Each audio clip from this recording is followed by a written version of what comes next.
Okay, well here's the latest and greatest from Titleist. They're introducing the 917 line, the drivers and the fairway woods, and we've also got the shafts that they're going to be putting in there. Going to the drivers, there's definitely the biggest difference you see is this thing right here.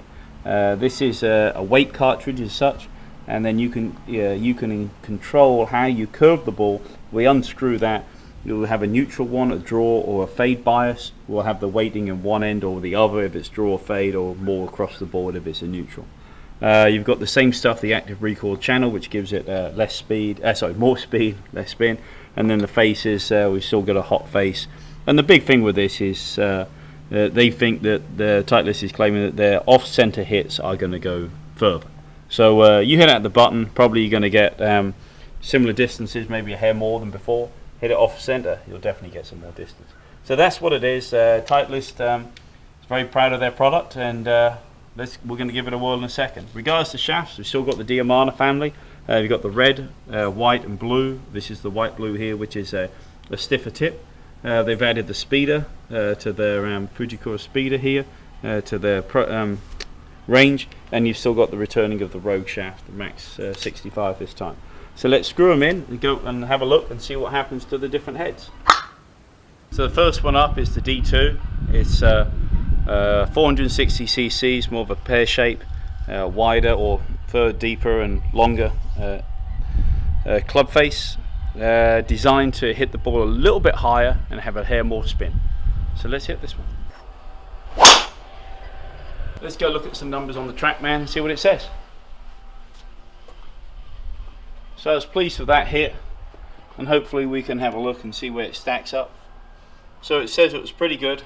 Launch angle was 11, spin rate 2600, basically right in the realm of where we wanted it. So I was pleased with that, and you can kind of see it fits the profile of something that I wanted if I want to maximize my distance. Now I've got more my gamer, the D3. It's what I've always played in the past. It's a deeper head, it's a slightly smaller overall cubic capacity at 440. So anyway, it's easier. Really, the D3 is claimed more for workability. So if you want to hit fades and draws, this is going to be more the club for you.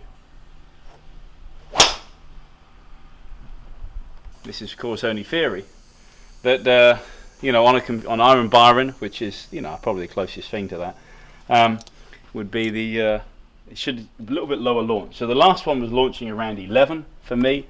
And if I look at this, the launch is a little bit lower. The launch, and that time was 7. So you can see a carry is not as far, even though it ran out maybe just as far. So maybe it's time for Neil to upgrade to the D2 over the D3, because I felt like I hit them both well, but the D2 definitely carried more, and that's an important thing in this day and age. Carry distance is really important. I think once on a personal note, once everyone realised you need a high launch and a low spin, I think it got a little bit out of control. And what was happening, people were launching probably maybe too high and not having enough spin on their ball. And nowadays, I think it's important, particularly when you're playing a lot of dog legs, you want your ball to maximize its distance, but we don't want to roll it too far, because if you're hitting to a dog leg, you'd have to pitch it almost in the rough to let it roll out into the fairway, or if you hit the ball onto the fairway, it could roll through the fairway into the rough. So definitely, I think if you're going to hit the ball, maybe for me 280 yards, I'd rather fly it 280 and stop it dead than fly it 240 and roll it 40, because unless the hole is dead straight, there's a good chance I'm going to run through the fairway or catch a bunker or something on the corner. So definitely for me, I'm looking at that spin rate, and I don't want it just too low. I'd like it in that mid 2000s. That's just a personal note. So anyway, that's just me talking about drivers in general, but also here's the latest and greatest from Titleist.